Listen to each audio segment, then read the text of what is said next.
Ishaq Dar کہتے ہیں وہ تو 500 ملین کہہ رہے تھے کہ یہ پیسے دینے ہیں، نہیں دیتے تو نہ دیں، لیکن ان کا کہنا تھا کہ ہم نے ہمیشہ پاکستان نے IMF کے پروگرام کو پورا کیا ہے.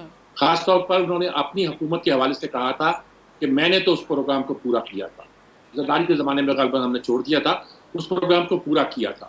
اب وہ جو ٹارگٹ بھی دیتے ہیں وہ مائکرو فائنانس پہ نہیں، مائکرو معاملات پہ نہیں جائیں کہ فلاں چیز پہ کیا کیا، فلاں چیز پہ کیا کیا، فلاں چیز پہ ہم نے یہ کہا تھا کرو. آپ نے جتنا ٹارگٹ تھا ریونیو کا ہم پورا کر چکے ہیں. دوسرے جو ہمارے ٹارگٹ تھے کہ ہم نے لینا ہے، لیوی لینی ہے، وہ ہم ٹارگٹ پاس جا رہے ہیں. تو آپ اوور آل ہمارا میکرو لیول پہ دیکھیں، اس پر ہی دیکھیں. وہ کہتے ہیں نوما پلان جو تھا، اسٹڈی تھی، وہ تو پوری ہو چکی ہے، اب وہ پیسے دینے چاہیے انہیں. یہ مجھے لگتا ہے وار آف نروز ہے. پچھلی بار IMF نے ہمیں بہت دبایا اور دبا کر ایسی شرائط رکھ دی جو ہمارے لیے قابل قبول نہیں تھی. اسحاق ڈار ذہنی طور پر IMF کے زیادہ قریب نہیں رہے، خاص طور پر جب ان کی حکومت آئی تھی، یہ دوسرا ٹینیور جو آیا تھا آخری ٹینیور نواز شریف کا، اس وقت ان کے جانے کے وقت ہمارے پاس 2 آپشن تھے، سی پیک اور IMF. میں بڑی کلیئر لفظوں میں اس وقت کہتا تھا کہ سی پیک اور IMF.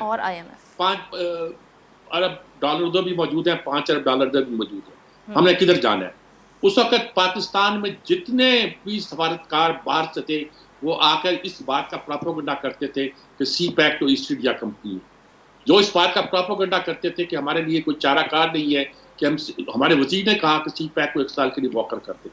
رزلٹ نکلا کہ ہماری نئی حکومت جو عمران خان کی آئی وہ مخمصے کا شکار ہو گئے. اسد عمر ذرا آئیڈیل ہو گئے، وہ چاہتے تھے کہ ہم ہم IMF میں نہ جائیں، لیکن اس میں ہم نے تاخیر کر دی.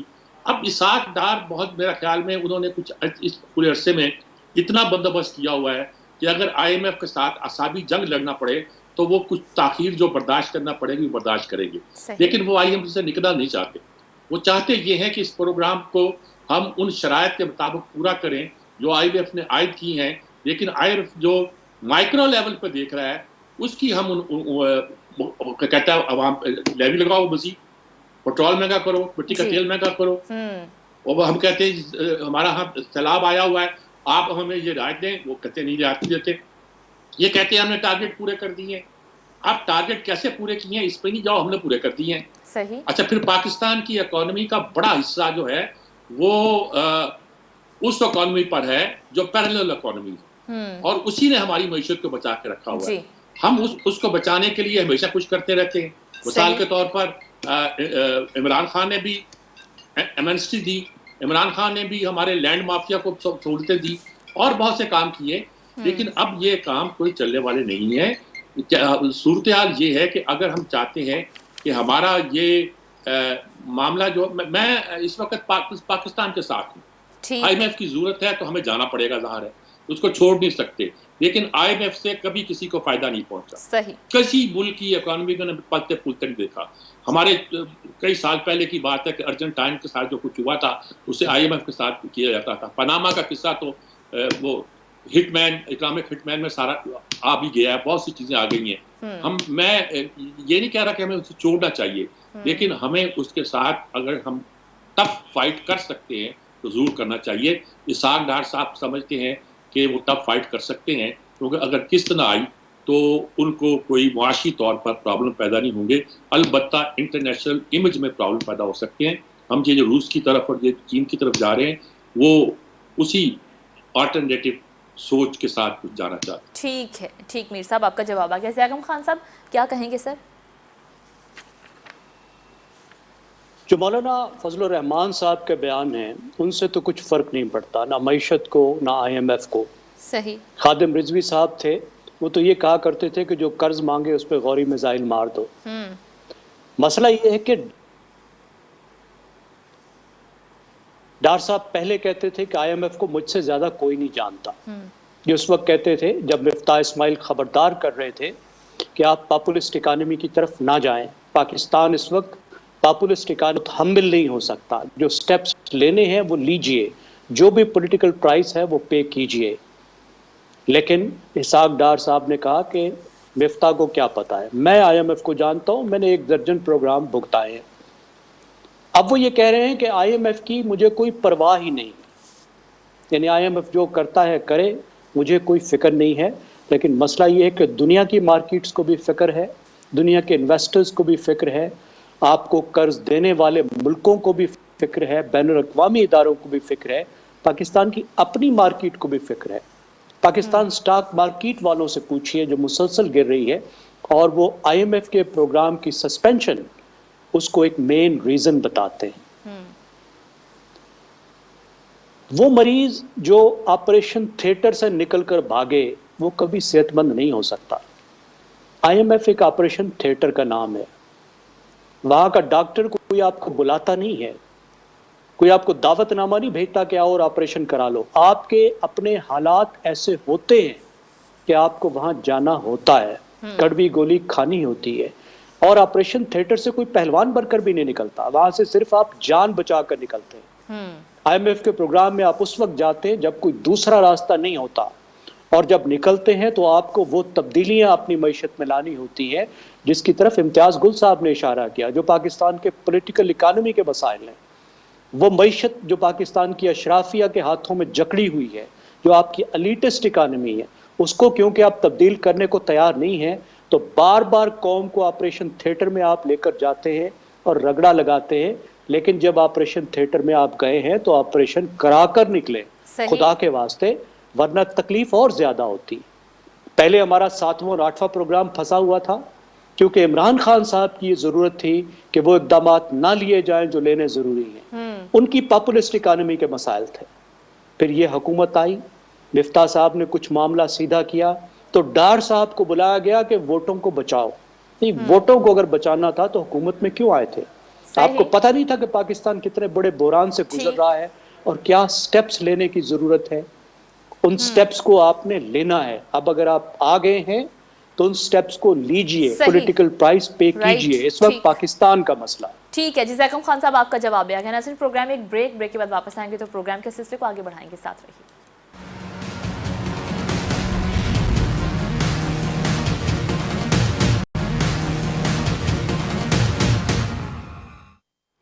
بریک کے بعد ایک بار پھر سے ناظرین پروگرام میں آپ کو خوش آمدید کہیں گے. عمران خان نے کہا ہے کہ NRO 1 قوم کو مہنگا پڑا, 2 بھی شرمناک ہے. کیا عمران خان کے بیان سے فرق پڑتا ہے؟ امتیاز گل صاحب, امتیاز گل ہمارے ساتھ موجود نہیں ہے. زیکم خان صاحب آپ کیا کہیں گے؟ مجھے معلوم نہیں کہ وہ کس NRO کی بات کر رہے ہیں اور کس NRO سے کیا فرق پڑتا ہے. NRO تو وہ ہے جو قانون پرویز مشرف صاحب لائے تھے اور اس کو پاکستان کی عدلیہ نے سسپینڈ کر دیا تھا. لیکن مجھے یہ پتا ہے کہ جو تبدیلی پروجیکٹ چلایا گیا اس نے اس قوم کا ستیہ ناش کر دیا. اس نے یہاں کی جمہوریت کا, سیاست کا, معاشرت کا, معیشت کا, ہر چیز کا کباڑہ کیا. اب تو پردے کھل رہے ہیں اور چیزیں باہر آ رہی ہیں. اب تو جن لوگوں نے جو کچھ کیا وہ خود بتا رہے ہیں, ایک ایک پرتیں کھل رہی ہیں پیاز کی, اور نیچے سے نظر آ رہا ہے کہ تبدیلی پروجیکٹ تھا کیا. کس طریقے سے کچھ اداروں نے مل کر سیاست میں کھلواڑ کی اور اس کھلواڑ کے نتیجے میں کیا ہوا. میرے خیال میں عمران خان صاحب کو اس پہ معذرت کرنی چاہیے اور یہ وعدہ کرنا چاہیے کہ وہ اس طرح کی بیساکھیاں آئندہ استعمال نہیں کریں گے اور ملک کو اس طرح یرغمال نہیں بنائیں گے. لیکن اس پر تو وہ شرمندہ نہیں ہے, اس کو تو وہ تسلیم بھی نہیں کرتے. ان کے ساتھی بتاتے ہیں. ابھی آپ کو دیکھیے, ابھی پرویز الہی صاحب آپ کو بتا رہے ہیں, اس سے پہلے خود اسٹیبلشمنٹ نے آپ کو بتایا. 2018 کا الیکشن جس طرح ہوا اور اس میں جو کچھ کیا گیا وہ تو آپ تاریخ کا حصہ ہے. پھر اس کے بعد جس طریقے سے پاکستان میں احتساب کے نظام کو استعمال کیا گیا اور اپوزیشن کا رگڑا لگایا گیا, میڈیا کے ساتھ جو کچھ کیا گیا, عدلیہ پر جس طرح دباؤ ڈالا گیا, میں تو ایک پاکستان کے شہری کے طور پر یہ سمجھتا ہوں کہ وہ انتہائی تباہ کن چیزیں تھیں اور وہ نہیں ہونی چاہیے تھی. NRO تو ایک نعرہ ہے, مجھے پتہ نہیں اس کا کیا مطلب ہے. انہیں اس بات کو ایکسپلین کرنا چاہیے. رول آف لا ہونا چاہیے, لیکن رول آف لا کا بھی جو 2016 کے بعد کان مروڑا گیا وہ تو PTI کو فیور کرنے کے لیے مروڑا گیا. ابھی بھی آخری چیز جو تھی وہ پنجاب اسمبلی کی تھی, وہ بھی جو سامنے آ رہا ہے اس سے بھی لگ رہا ہے کہ وہ کھیل بھی عمران خان کے حق میں ہی کھیلا گیا تھا. صحیح, ٹھیک ہے جی. نادیہ آپ کیا کہیں گے؟ آپ NRO کی بات کر رہی ہیں؟ جی، عمران خان نے آج ٹویٹ کیا اپنے ٹویٹر پیغام میں، انہوں نے کہا کہ NRO-1 قوم کو مہنگا پڑا، اور پھر NRO-2 کے حوالے سے انہوں نے کہا کہ 1100 ارب روپے کی کرپشن کیسز کو استثناء دینا دن دہاڑے کی ڈکیتی ہے اور یہ شرمناک بات ہے NRO-2 کو لے کر انہوں نے کہا. تو کیا آپ سمجھتی ہیں کہ خان صاحب کے اس طرح کے بیانات سے کوئی فرق پڑتا ہے؟ نہیں، میں بالکل نہیں سمجھتی کہ کوئی فرق پڑتا ہے. ایک تو پہلی بات یہ کہ جو بھی NRO ہو، چاہے وہ ابھی ہو، پچھلا ہو، اس سے پہلے ہو، یا ان دی آفنگ ہو، NRO نہیں ہونا چاہیے. کیونکہ ابھی جب ہم اس سے قبل، بریک سے قبل، جب ہم معیشت کی بات کر رہے تھے، جس میں اشرافیہ کا ذکر کیا، امتیاز گل صاحب نے کیا، زیغم صاحب نے کیا، تو بالکل ٹھیک بات ہے. NRO بھی کس کو ملتا ہے؟ NRO اسی پولیٹیکل ایلیٹ کو ملتا ہے جس کے پاس سب سے زیادہ پیسہ ہے، جو اپنے مفاد میں ریفارمز نہیں کرنا چاہتا، جو ہر طرح کی کرپشن میں انوالو بھی ہوتا ہے لیکن پھر کسی ڈیل کے تحت بچ جاتا ہے. یعنی انصاف کا جتنا نظام ان لوگوں نے قائم کرنا ہے، اس انصاف کی دھجیاں یہی بکھیرتے نظر آتے ہیں. ابھی جس NRO کا ذکر کر رہے ہیں کہ ان کو NRO ملا اور یہ واپس آ گئے عمران خان صاحب، تو عمران خان صاحب کے زمانے میں بھی بہت سارے ایسے کیسز تھے جو سامنے آئے، جو ان کے اپنے ارد گرد کے لوگوں کے تھے. لیکن ان کو میں نے اس طرح سے دیکھا کہ وہ احتساب کا جو نعرہ تھا وہ صرف اس حد تک تھا. انہوں نے نیب کا ضرور ذکر کیا کہ نیب ان کے انڈر نہیں تھی، لیکن احتساب اس طرح کا نہیں ہوتا کہ آپ کو لگا کہ کسی کے اوپر کوئی کمیشن تشکیل دیا یا اس کو صرف اپنی ٹیم سے ہٹا دیا گیا کہ جی اس پہ الزام ہے، اور اس کو پھر کسی اور وزارت کے اندر رکھ لیا گیا. اسی طرح سے اس حکومت کی طرف آ جائیں، یا اس سے پہلے پاکستان پیپلز پارٹی کی حکومت کا ذکر کر لوں، ایسا لگتا ہے جیسے کبھی کسی نے کوئی کرپشن نہیں کی. یہ کرپشن کے الزام یا کرپشن کی کہانیاں ہم جب ہی دیکھتے ہیں جب وہ پرٹیکولر پارٹی دور حکومت میں ہی نہیں ہوتی. بعد میں ہمیں پتہ چلتا ہے جی رفع دفع ہو جاتا ہے سارے معاملات. لیکن جس کسی نے بھی NRO کی بات کی، یا اس ملک میں یہ جو ورڈ تشکیل دیا گیا، یہ کب ہوا؟ یہ ہوا اسٹیبلشمنٹ کی جانب سے. یعنی کہ جتنی مرتبہ بھی پہلے جو NRO تھا وہ جنرل مشرف نے دیا تھا، اس کے بعد بھی اگر یہ ذکر کریں اور عمران خان صاحب کی بات کو سچ مان لیا جائے تو بھی پھر اسٹیبلشمنٹ آتی ہے. تو اس کا مطلب یہ ہے کہ ہر مرتبہ پولیٹیشنز کو بیل آؤٹ کرنے کے لیے اسٹیبلشمنٹ آتی ہے، کیونکہ ان کے اپنے مفاد ہوتے ہیں. سو NRO ہونا نہیں چاہیے. فائدہ ہوگا یا نقصان؟ ہمیشہ نقصان ہی ہوا ہے. ٹھیک ہے جی. میر صاحب آپ کیا کہیں گے؟ ایک طرف عمران خان کا یہ ٹویٹ ہے، دوسری طرف ہم دیکھ رہے ہیں کہ وزیر خزانہ اسحاق ڈار کے اثاثے بحال کرنے کی کارروائی ہو رہی ہے. تو کیا ایسے بیانات سے جو عمران خان قوم کو بتانا چاہ رہے ہیں کوئی فرق پڑتا ہے؟ اصل میں ہم نے NRO کو ایک گاڑی بنا دیا ہے، ورنہ یہ نیشنل ریکنسٹرکشن، ہم روز بات کرتے ہیں ریکنسٹرکشن اینڈ ٹروتھ کمیشن کی. یہ اگر ریکنسٹرکشن ہوئی تھی، ریکنسلیشن ہوئی تھی، تو اس پر اتنا چیخنا کیا؟ اصل بات ہے کہ مساق جمہوریت کے بعد جب بے نظیر نے عالمی لوگوں کے دباؤ کے بعد کچھ برات دی اور آئی، تو سارے لوگ ان کے خلاف ہو گئے، انکلوڈنگ مسلم لیگ نون کے. لیکن یہ بھی ابھی تو آپ سیاہی خوش نہیں ہوئی کہ فوج سے بات نہیں کرنی، آپ فوج سے بات کر کے آ رہے ہیں. لیکن اس کے نتیجے کے طور پر غالباً بے نظیر نے سمجھایا سب کو کہ اس کے نتیجے میں ملک میں جمہوریت کا عمل چل پڑے گا، اور جب جمہوریت کا عمل چل پڑے گا تو ہم ڈکٹیٹر کو نکال دیں گے. یہ بھی درست ثابت ہوا. اس میں اگرچہ بہت سی خرابیاں پیدا ہوئی، بہت سی خرابیاں. بھائی 800 کتنے لوگ تھے، 8000 کتنے لوگ تھے جو قتل کے مقدمات میں بھی لوگ بخشے گئے، اور جن لوگ بخشے گئے. لیکن ہم ایسے کرتے ہیں کہ جیسے کہ NRO کے نتیجے کے طور پر پوری پوری پوری قوم کو گویا چھٹی مل گئی. اب عمران جس NRO کی بات کرتے ہیں وہ کہتے ہیں کہ جو میں نے مقدمات قائم کیے تھے احتساب کے، وہ اتنے سچے تھے کہ اب اگر ختم ہو رہے ہیں تو یہ NRO دیا جا رہا ہے. اور بھائی آپ کے مقدمے ہی غلط تھے، آپ کے مقدموں میں جان نہیں تھی، آپ نے مقدموں کو جاندار نہیں بنایا تھا، آپ نے انتقام کی سیاست کی تھی، احتساب کی سیاست نہیں کی تھی. اگر آپ سچے ہوتے تو آج کسی کو بھی چھوٹ نہ ملتی. آپ چھوٹ مل رہی ہے، لوگ سمجھتے ہیں آپ نے مقدمہ قائم کیا، معلوم ہوا جھوٹ پہ مبنی تھا. میں نام نہیں لیتا کس کا مقدمہ تھا کس کا نہیں ہے، لیکن بہت سے لوگوں کو بلا وجہ آپ نے جیلوں میں ڈالا اور ان کو کوشش کی. آپ کا خیال تھا کہ سب کو رگڑ دے دو. وہ DGISI کہہ چکا ہے نا کہ مجھے کہا گیا تھا کہ اصل خطرہ کون ہے، میں نے کہا معیشت. اس نے کہا معیشت نہیں، اپوزیشن، ان کو ٹھکانے لگاؤ. اور بھائی اس طرح جو آپ کام کریں گے، اس کے بعد آنے والے اس آپ کے انتقام سے نکلنے کے لیے اگر کچھ اقدام کرتے ہیں تو ان اقدام میں اگرچہ ان لوگوں کی فیور ہو جائے، لیکن اس کو NRO نہیں گنا جائے گا جس کو آپ NRO کہہ کے گالی بنا دیا ہوا ہے. ریکنسلیشن بھی کہتے تھے اس زمانے میں, اب اس کو گالی بنا دیا ہوا ہے. حضور بات یہ ہے کہ آپ کا احتساب سچا نہیں تھا, جینوئن نہیں تھا, درست نہیں تھا, ورنہ کوئی لوگ اس سے نکل نہیں سکتا تھا, نہ نکلنے دیا جاتا. اب بھی آپ میرا خیال میں جو کچھ کر رہے ہیں, اب آپ این آر او مانگ رہے ہیں, توشہ خانہ کیس سے این آر او مانگ رہے ہیں. میں گنوانا نہیں چاہتا کتنے کیسوں سے آپ این آر او مانگ رہے ہیں. یہ این آر او اس طرح نہیں دیا جاتا. اب سڑکوں پہ نکلے ہوئے ہیں, کس لیے نکلے ہوئے؟ مجھے اقتدار دو, اقتدار کس لیے دو؟ اس لیے دو کہ اب یہ مجھے ایلیمینیٹ کرنا چاہتے ہیں, یہ مجھے راستے سے ہٹانا چاہتے ہیں, یہ مجھے نااہل قرار دینا چاہتے ہیں. اگر بھی نااہل آپ قانون کے تحت ہوتے ہیں تو آپ کو ہونا چاہیے, آپ کیوں این آر او مانگ رہے ہیں؟ یہ حال ہے. سبھی ایک ہی طرح بہیو کرتے ہیں, جب اقتدار میں آتے ہیں دوسروں سے انتقام لیتے ہیں اور کرتے ہیں کچھ کم کچھ زیادہ, 19-20 کا فرق ہوتا ہے. تو ہمیں اس بات کو اچھی طرح سمجھنا چاہیے کہ نہ این آر او پاکستان کا مسئلہ ہے, نہ کل تھا نہ آج تھا, اصل مسئلے کچھ اور.